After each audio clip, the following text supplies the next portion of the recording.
So we're going to begin the presentation. Welcome to Officer Training Conference 2020, our virtual version. This is going to be the Treasurer's presentation, so thank you all for joining. I'm sure all of you are excited. But yeah, so I am Megan Lopez. I am Division 28 South Immediate Past Lieutenant Governor. I'm presenting because I posted numerous amounts of fundraisers and things like that. But yeah, so today I'm just going to be sharing with you guys not even just how to organize a fundraiser, but the basics of a preferred charities, how to manage the membership update center, what dues are, and how to apply for distinguished or outstanding at the end of the term. But so that's kind of just an overview of what we're going to be going over. It shouldn't take longer than 30 to 40 minutes. So yes, before I get started, I just wanted to make a reminder to let you guys all know that as officers, you guys still need to maintain safety. Normally this would be said in the general session of Officer Trainings Conference, but yes, so safety is basically the concept of maintaining professionalism via online and in real life, maintaining professionalism as well. As officers, members do look up to you, so make sure that you are doing that standpoint of where they can look up to you as an influential person. That's just a little recap of what safety is. And also something all of you as officers need to know is the concept of graphic standards. I'll be going over it a little more during the presentation, but even though you're not editors, you still need to know the basics of graphic standards because you're going to be applying for distinguished, possibly making graphics for fundraisers and things like that. But yeah, so those are the two things you need to know as a general officer, other than like other main professionalism things like reading your emails and things like that. But without further ado, let's just get started on the basics of being a treasurer. So a treasurer, what exactly do you do? Most of the time it's characterized in Las Vegas as being the person who signs the check, correct? I don't know how many clubs actually hosted a fundraiser or things like that, but I'm going to teach you guys so you guys can possibly be the first treasurer of your home club to ever begin a fundraiser. So you have potential to do so much more than the Vegas stereotype of you're just signing a check. You can change the club drastically and save more money for charities and things like that. So being a treasurer is a really, really good role. And one of your main roles that plays a part in the beginning of the term is going to be dues. So you want to be focusing on dues like starting now. If you guys don't know what dues are, it's that payment, normally around $12 of what the members pay and you pay in the beginning of the year. So basically what the breakdown is $4.50 goes to district, California, Nevada, Hawaii district, and $7 goes to Key Club International. So that's where your money is going when you pay that small fee for dues in the beginning of the year. And in general, your dues payment should never exceed $23, but that does not include the t-shirt price that your club may offer in the beginning of the year. And also, I know a lot of clubs tie in RTC, so that doesn't count as well. But yes, so dues is a concept even I was really confused about since being like lieutenant governor, that I didn't really know what dues meant. And basically what being dues paid means is that you paid your beginning of the year payments and you're officially a member according to Helena Board of Hawaii. And you're being part of the data that CNH takes part in the membership count and your division count. So some tips and tricks I would say for you guys to increase the amount of members who pay their dues is to use RTC and fall rally self-payments to your advantage. A lot of people use this tactic of not being allowed to attend RTC or fall rally unless they pay their dues. So if your club doesn't do that yet, I would like bring it up to your advisor and see how they feel about that idea. But yeah, since RTC and Fall Rally normally has a lot of attendees, you can get a lot of them to pay their membership payment as well. And you have to pay for RTC and Fall Rally anyways, so an additional $12 shouldn't be too bad. And I also want you guys to let you know that what a lot of people don't know is that you can remind your members that you can pay at any time. A lot of people say this is the due date as to where you can, like, you can't pay your dues after this date, but that's not the case. I would really avoid advertising it like that. Like, yes, you're being strict and you're trying to make them pay on time, but also if they miss that due date, then they're just going to be like, oh, I missed the due date, now I can never pay. And then you're missing out on a member that can be accounted for onto CNH in your division. But yeah, so just advertise that. And so just advertise that. And as treasurer, you're going to be looking into the membership update center.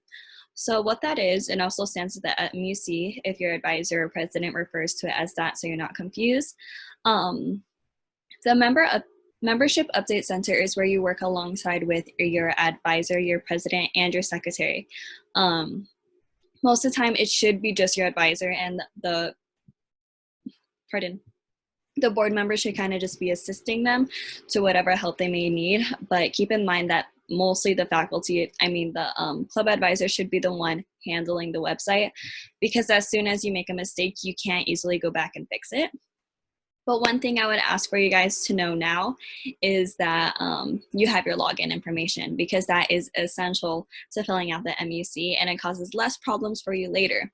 So just make sure that you have the login credentials, or your advisor has the login credentials that you need to fill this out, and you don't have any future problems. But basically what the membership update center is keeping track of all dues paid members. This is managed by Kiwanis, and it sends a dues report of how many members are in each division. And it tells whether or not your club is dues paid or not, and that's going to be really important. So the membership update center opens on October 1st. That's when you can start putting in the data for members on who paid and who didn't. So as treasurer, you should be keeping track, whether you just have the banker tell you who paid or you have the members bring you your receipt. That's how you're going to keep track of who pays and who doesn't, and just make sure that everyone who paid gets accounted for in the membership update center. So it opens October 1st, and then the early on time date is November 1st. So if your club pays by November 1st, then you'll be considered an early dues paid club. And basically okay. So even if you just fill out one member who paid on the membership update center before November 1st, you'll still be considered an early dues paid club. Please don't just fill out one member. Fill out everyone else later, if that's what you want to do. That can be accounted for on time as well. As long as you fill out one member before December 1st, you'll still be considered an on-time club. But make sure you fill out all the other members afterwards, but just try to keep track and stay organized. And so like I said, the on-time dues payment is going to be December 1st. And anytime after December 1st, your club will be suspended. What that basically means is that you have a year to pay your dues, or bad things will happen to your club. So when putting the money into the membership update center, I would highly recommend the advisor to use their credit card, or if your club has a credit card, I know a lot of clubs do have that for their funds, to use that, because your money can be accounted for easily, and it's unlikely to be lost. Like, it's basically 100% chance it won't be lost in the mail, because there's been a lot of instances where if you do mail a check to the Kiwanis in Chicago, that it can get lost in the mail, and you won't be considered an early or on time dues paid club, and your money might just get lost, period, and then all that money is just gone. So yeah, so I would highly recommend using your club credit or debit card, and you can, yeah. So that's the membership update center. If you do not have a club member or club debit card, your advisor can pay and get reimbursed, but you need to talk to your advisor about that. So if you have any questions, just type in the chat and I can check in them later. But so that's it for the membership update center and dues and everything like that. I'll go over it back in the end if you guys have any questions, but for now I'm going to be moving on to fundraising. So this is a little guide I made. If you guys want to refer back to it in the future, this is how you can refer to it. It's going to be d28skc.wixsite.com/1920. Go over to resources and go over to guides, and then you should see this guide here. Let's look at it. Okay. So this is my Fundraisers 101 guide. And basically, this is just going to tell you how to organize a fundraiser and just a step-by-step process of making it really easy for you. All right, so step one is for you to brainstorm and plan. So what's the money for? We have a lot of payments here in Vegas, so whether you want to make it for RTC, Fall Rally, Decon, or just in general saving up for club funds for the future, or if you want to do it for preferred charities, that's what you really want to brainstorm. Regarding preferred charities, there's really good months and specific seasons in the year for each fundraiser you do. I would advise not doing it just for pediatric trauma program, but here you can see our preferred charities. So anytime before November or during PTP week especially, which is in October, I would advise to have a little fundraiser, especially for, I think it's Tuesday, for pediatric trauma program week, where it's raise money for PTP. It's someday during PTP week, but that would be an especially good day to organize a fundraiser, so keep that in mind. But basically, the pediatric trauma program is raising money to reduce pediatric trauma and injury prevention. It's one of CNH's main preferred charities, and this is what gets called off during the auction at Fall Rally. So when the LTGs are on stage and they're like $2,000 for Division 28 West. Yeah, that's what the numbers mean when they're being called out. That's how much money they raised for the pediatric trauma program. And then we also have the Children's Miracle Network, which is a Vegas local charity. As you guys know, Children's Miracle Network sponsors Dance Marathon. Dance Marathon is ultimately a big fundraiser for Children's Miracle Network. So a good idea would be maybe in March to hold a fundraiser to raise money for CMN. But basically, if you didn't know, CMN benefits hospitalized children and contributes towards their medical equipment and things they may need to help better the care for the kids. And yes, and it'll also contribute to your money that you fundraise will also contribute to the money. It will be given to parents who can't afford to pay for the children's healthcare. So this is a really good fundraiser. I would definitely advertise on raising money for CMN, because all of the other preferred charities are kind of like a worldwide type organization type deal, but CMN is a local one. You guys have met some of them at Dance Marathon, and they have done a lot for Vegas and our Key Club in general, so I would definitely consider fundraising for them. Another good March fundraiser would be March of Dimes, and what they do is raise awareness for prematurity, which is basically premature births in a pregnant woman, and reduces the rate of premature births. And then another Megan, you have a question. Do you recommend doing more than one fundraiser per year? What should be our max? Oh, okay. So I would basically try to set a goal for yourself. Definitely do more than one fundraiser per year. Sorry, I can't see the chat. That's why I said at the end. I don't know how to look at it, but you can't see it. Okay. Sorry. All right. So thank you for telling me. But Yep. I would definitely recommend doing more than one fundraiser a year. I think I did 5, I think. But yes, so try to set a goal for yourself, whether you want to do a fundraiser every other month or every month, every season, something like that. Set that goal for yourself and discuss it with your board on what you want to do. What was the rest of the question? Do you recommend doing more than one per year? What should be our max? Okay, so yeah, you don't really have a max. You don't have a minimum either, but I would hope after this presentation, you guys all want to do at least one. But yes, it's really not that hard at all to plan a fundraiser, and you'll see as I go through this presentation more. But the more fundraisers you have, the more you raise for your club, your preferred charities, and things like that. But yes. Another preferred charity is UNICEF, and that's for vaccines for malnourished children, I think. So there's Trick or Treat for UNICEF, so you can do that in October. It's Trick or Treat for UNICEF, right? Yeah. So you can do that in October. And yes, there's also Eliminate Week where you can do that. But yes, okay. So moving up, like going back to step one. So all of those preferred charities you could keep in mind, and who do you want to raise money for? You can also raise that money for decon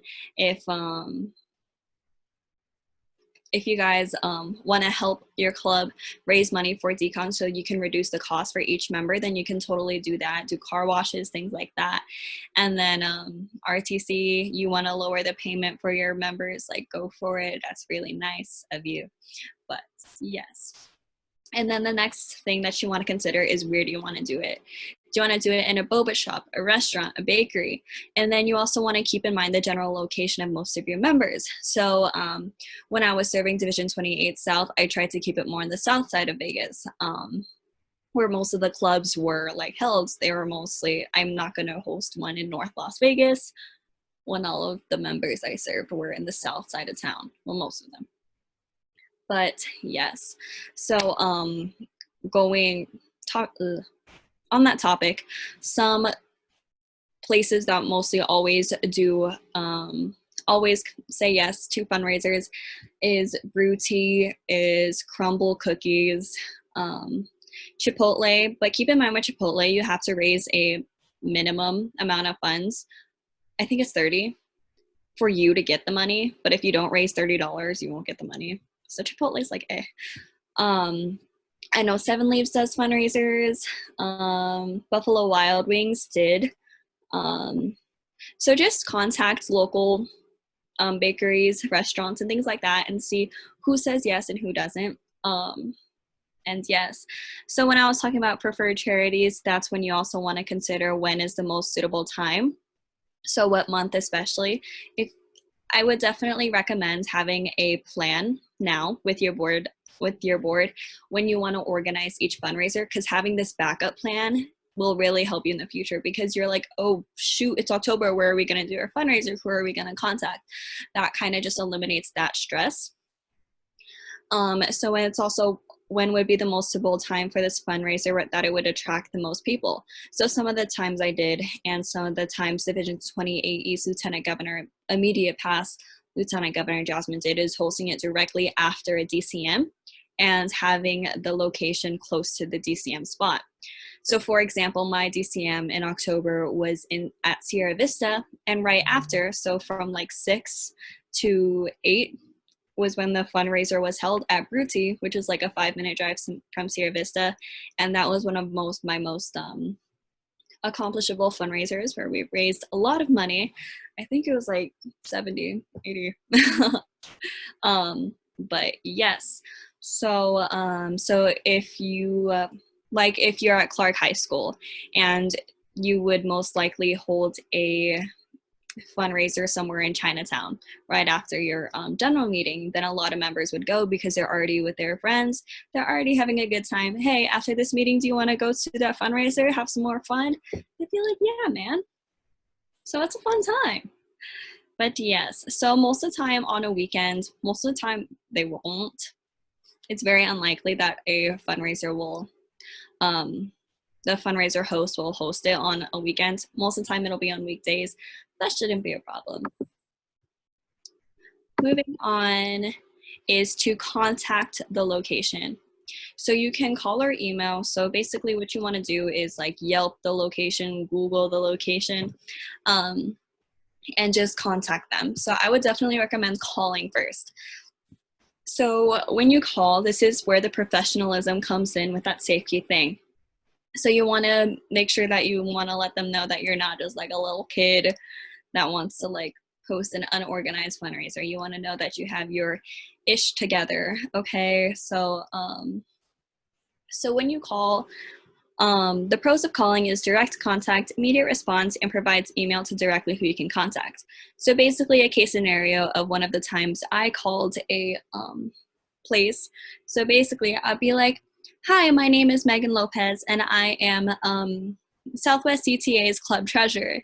And this month we wanted to raise some more money for the pediatric trauma program. And we were wondering if we could host a fundraiser with you. And they'd be like, oh yeah, that sounds great if they want to help you. If not, then they'll just be like, oh, unfortunately we don't host fundraisers, but I'm sorry, something like that. But hopefully they will, and they'll be like, oh, that sounds great. My manager isn't on shift right now, but I can give you his email on where like you can contact him and when is the best place and time you can email him or meet up with him.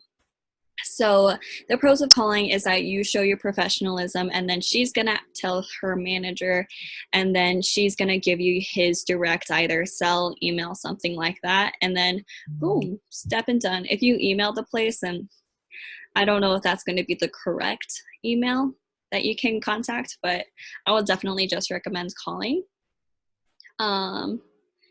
Yes. So my pro tip is to remain safe key and professional. The more professional, the more likely for them to say yes, and explain Key Club organization and where the money is going towards. So you don't just want to say that it's just a fundraiser. Say whether it's for the pediatric trauma program, say what the pediatric trauma program is, whether it's CMN, just explain what that money is going towards. If it's going towards your club funds, just ask, oh, we need help raising money for this one event that we really want to attend. So just make sure that you're really just presenting yourself well and that you just don't want to take their money.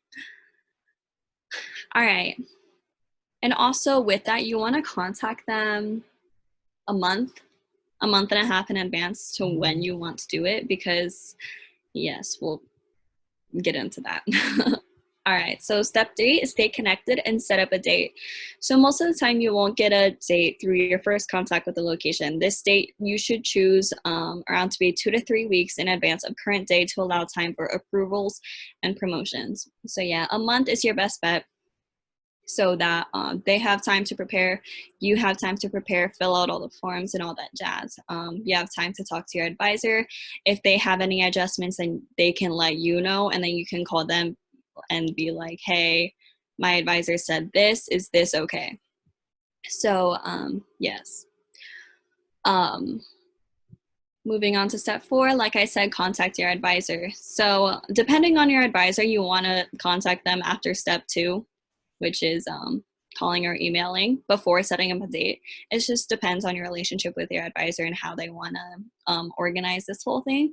So keep your advisor up to date with your plans, including where the money is going to, the location, and the tentative date. So the reason why I'm saying to contact your advisor now rather than step 1 is just because as long as you have everything together, then they can just tell you what to do, like what you're doing wrong. They don't have to tell you, okay, do this, do this, do this, and then come back to me, because that's kind of just a waste of their time. I mean, depending on the advisor. But yeah, so have everything planned out and have everything set in stone, have all the details ready, all the questions prepared, so that your advisor will say yes unless they have a problem with it. Then it's an easy fix. You just call the fundraiser place back, and then all's cool. You have a fundraiser planned out. And then step 5, so approval from school facility. So it depends on your school. This is something you have to ask your advisor about, whether you have a Google form, something you have to fill out like a PDF or whatever. Every school's form is different. This is something you have to talk to your advisor about, not me. But yes, so every school's form may differ, but this is when your advisor is able to help you out, and you have to submit the form 2 to 3 weeks in advance to ensure approval for the fundraiser. I remember one time I had a fundraiser, and I filled out the fundraising request form super late, and I got approval from the fundraiser literally the day before. I didn't do the fundraiser because it was too last minute. But yeah, that's like my experience. That make sure it doesn't happen to you. But yeah. So step 6, effective marketing and promotion. So this is when you want to post things on your story and things like that, and on your club Instagram. So one of the main things that I loved about Division 28 South is once I post something on my story, literally everyone else will post it. I've noticed that so much about this year's term. It's so good. I love that for us. But just advertise and ask your clubs and members to just repost that story graphic. Most of the time, people don't care. It's just a story. It goes away in 24 hours. But with that, like, more people will repost it, more people will see it, and just keep posting it on your story as it moves closer to the date and things like that. But yeah, so make sure you provide the proper logistics on the fundraiser. And also, something that I think I forgot to put on the guide is whether or not you're the person you are hosting a fundraiser with wants you to show the flyer at the register.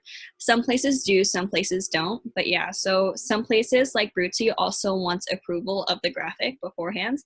But yes, so provide all the logistics on the graphic. So that includes the date, where the money is going to, the time, the location. So for example, Brutsy has 2 different locations. Which location is the fundraiser going to be held? Things like that, and how if you want the percentage of how much is going to your preferred charity or your club funds. But you just want to let them know and tell them to come through. One of the things I do is like, oh, just come with your friends, have a good time. And then most of the time, a lot of people repost this graphic on their stories, and then it's exposed to a lot more people. And the more friends you bring, the more money it will make for preferred charities. So just bring your friends. It's going to be a grand old time. So that is all for planning a fundraiser. Super fun, super easy. It's really not that hard. You just got to call a person, and then you gotta tell your advisor, and then you gotta fill out a form, make a graphic, and bam, you raise money for the pediatric trauma program, saving lives. But if you have any questions, you can type them in the chat, and Miss Santi will tell me.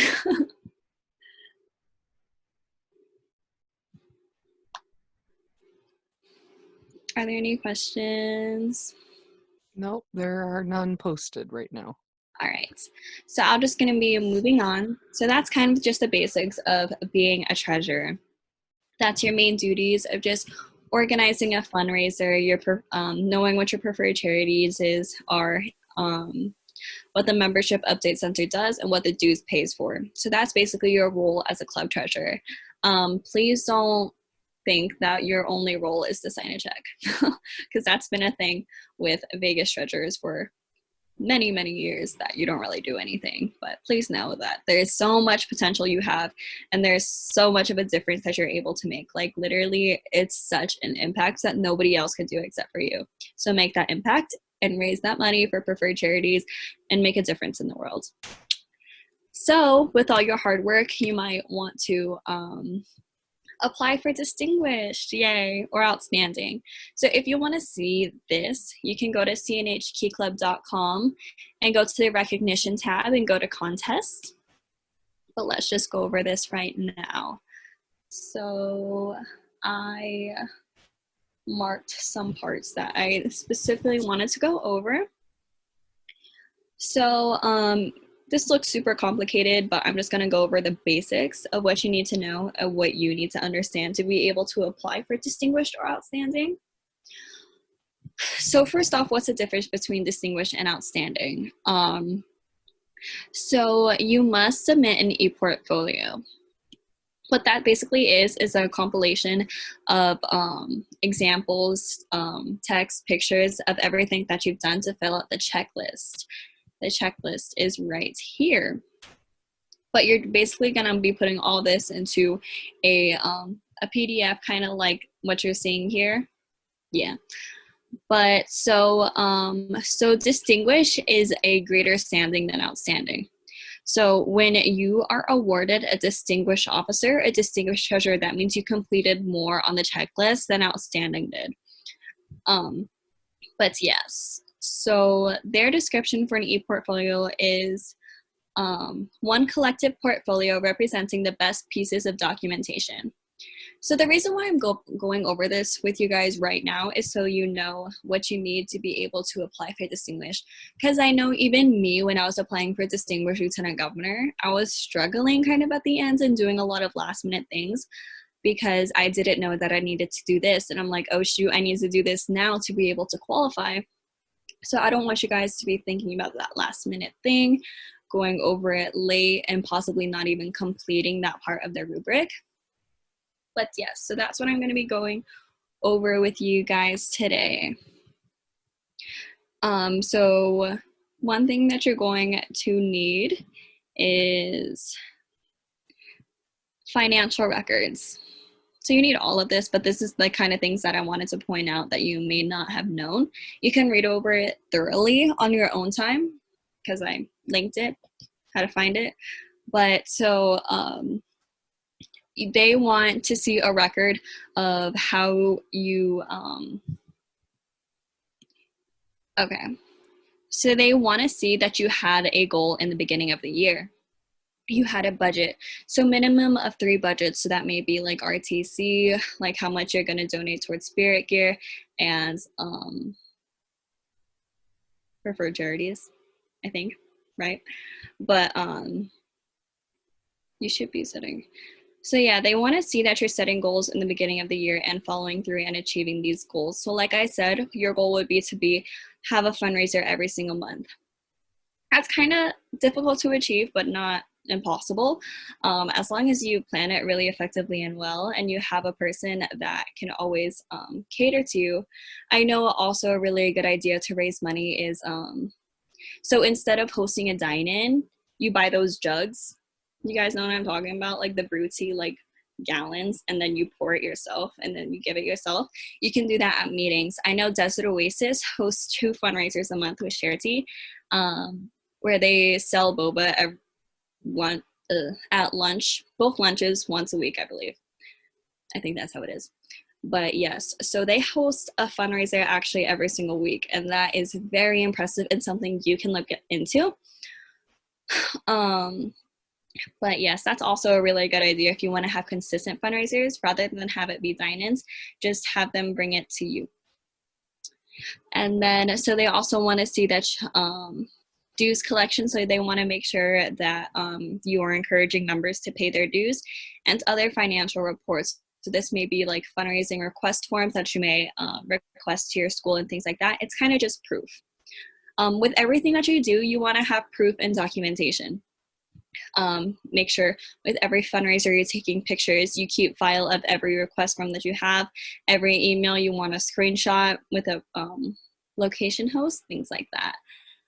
And also something, so you are going to be responsible for educating the members on, so you want to educate the members on Eliminate Week, on PTP Week, on Trick or Treat for UNICEF. That is your role. So possibly during a general meeting, if you guys have slides, it's your time to shine. Talk about like a certain preferred charity for the month, things like that, and then keep those slides on hand so that you can put them in your e-portfolio. If your historian wants to take a picture of you presenting, that's even better proof.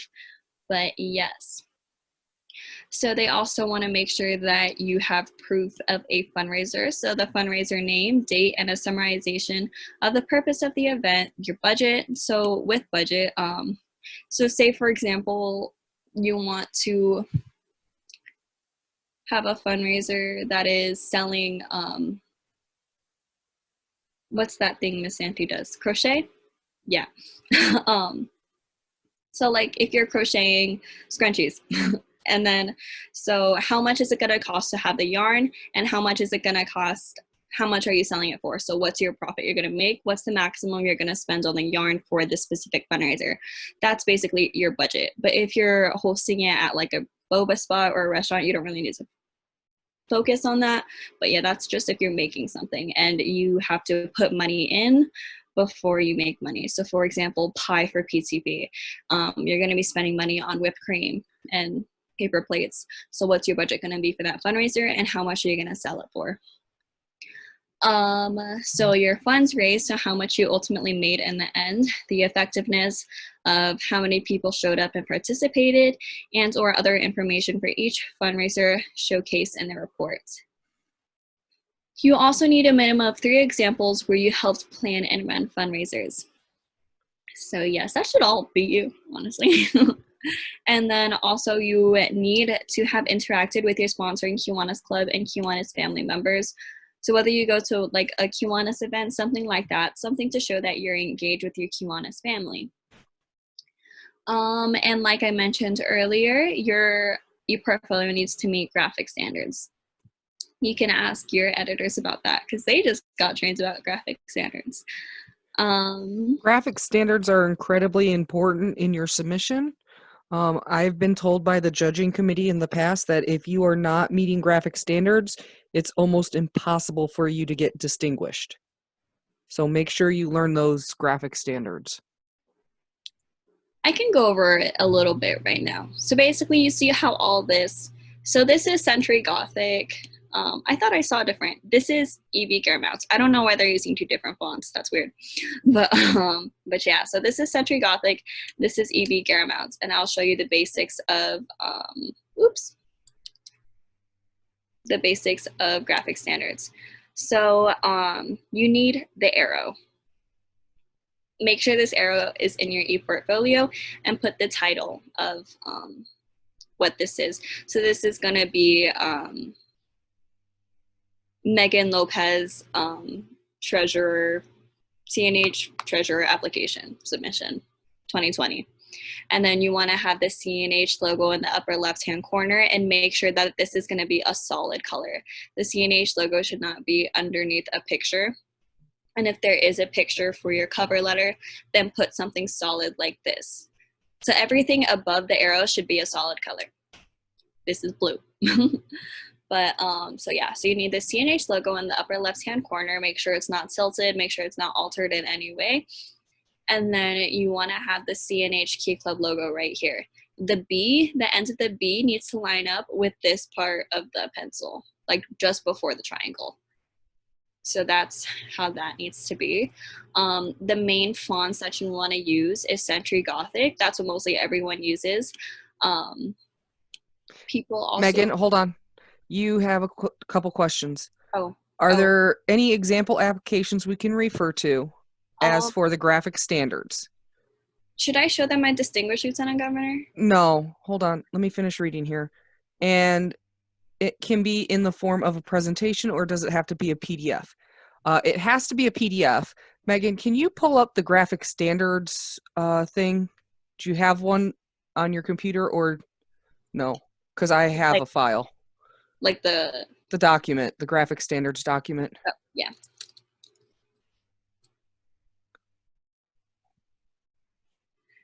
If you want to refer to this, you can go to resources and then graphics. And then this is the CNH District Graphic Standards Manual. This one? Yeah, that one. And the reason why it has to be in a PDF is so that they can read it, because if you create it in, I don't know, Microsoft That's also in the PowerPoint, right. If you create it in PowerPoint, they may not be able to open it. So they want everything in PDF form. I'm having Cody share his with me right now.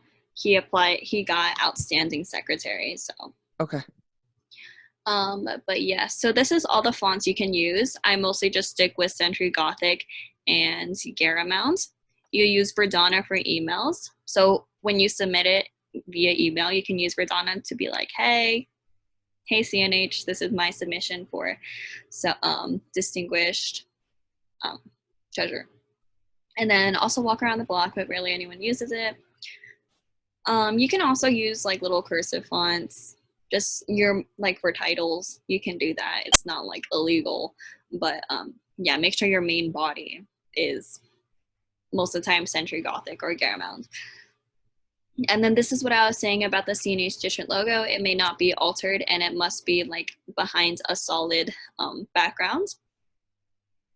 The CNH word art, you don't have to type it. It's literally in the in the graphics center. I'll show you in a bit. But it can be either black or white.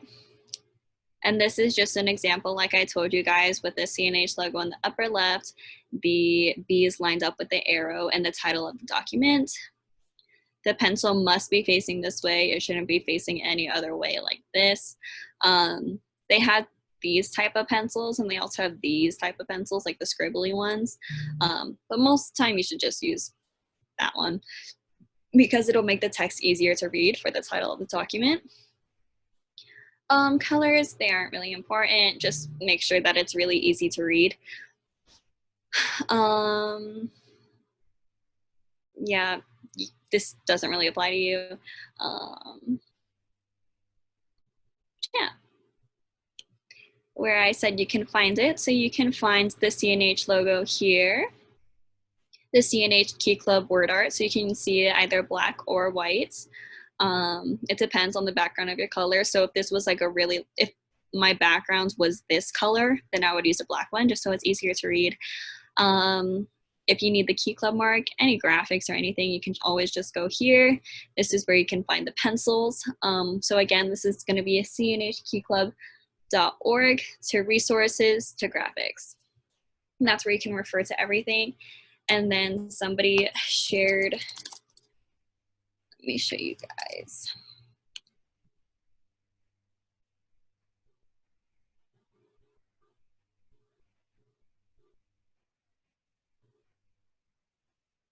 Okay. Oh my goodness.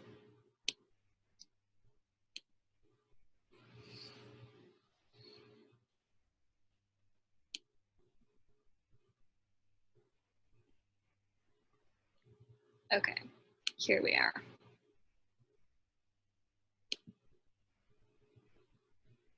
All right, so this is Cody's. He got Distinguished Secretary. He recently got awarded it previously during the Decon Award show. But yeah, he got Distinguished, which is higher than Outstanding. But okay, so this is his, I didn't look at this before, but he got awarded it, so I would hope he got it. But yeah, so this is basically what an e-portfolio is. He had his letter of recommendations. All of it is in graphic standards. And then, so this is where he had his checklist. And you also need to ask your lieutenant governor and your advisor for, to make sure that all of this is like true.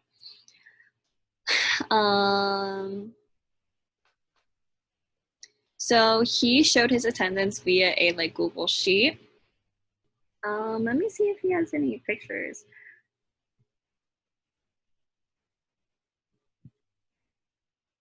Okay, yeah, so he kind of just shows proof of everything that he talked about. And this is what I mentioned about you can have little cursive fonts. It's not illegal, just as long as like it's readable.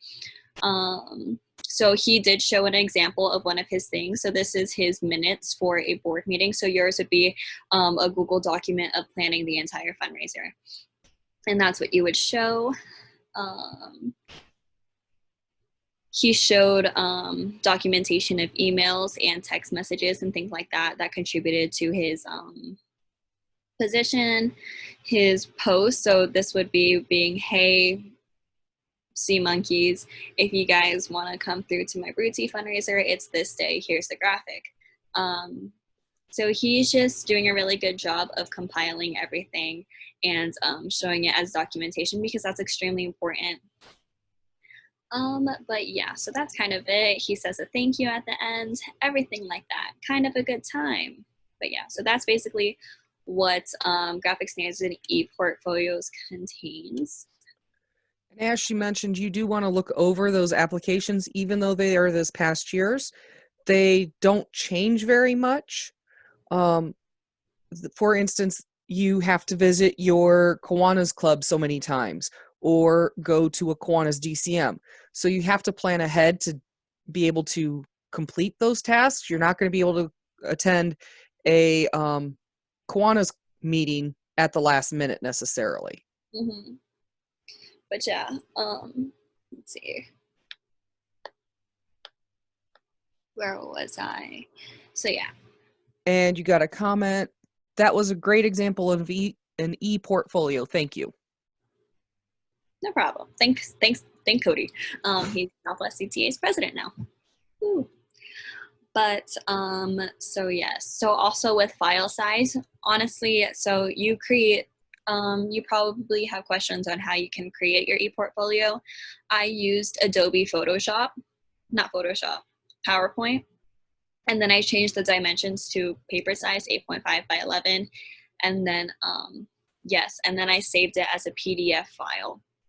And then most of the time it will be over the like recommended size. So you can just look up PDF compressor and you can use any site. I'm sure there's better ones out there, but Your advisors can also help you create the PDF, yeah. as most school computers have Adobe Studio.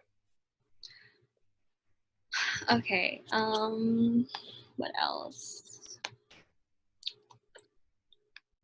So we'll go over the checklist next. Okay. So this is everything that you need to do, your requirements. So you must be you yourself must be dues paid. You must have a minimum of 50 service hours prior to, let's hope, January. Or when is this due? I don't know when this is due. April? May? No, not May. I would say January or February. Okay. So yeah, so just make sure you have a minimum of 50 service hours by January, February, and then your home club in itself must be dues paid and in good standing. So basically that means that they're involved in division level events and things like that. So the MUC must be updated. You must have educated the members on dues. So I would say in the beginning of the year, your first meeting, pull up a PowerPoint, talk about just how you need to pay your dues and what that money is going towards. Prepare and have approved by the board a budget for the year. So that's something you want to talk to with your entire board. Keep that document so you can keep it for documentation. Talk to your advisor about it, and with that too, provide financial records at the board meeting. So if you spent money in the past month, club fundraising, assisted the organization with fundraisers,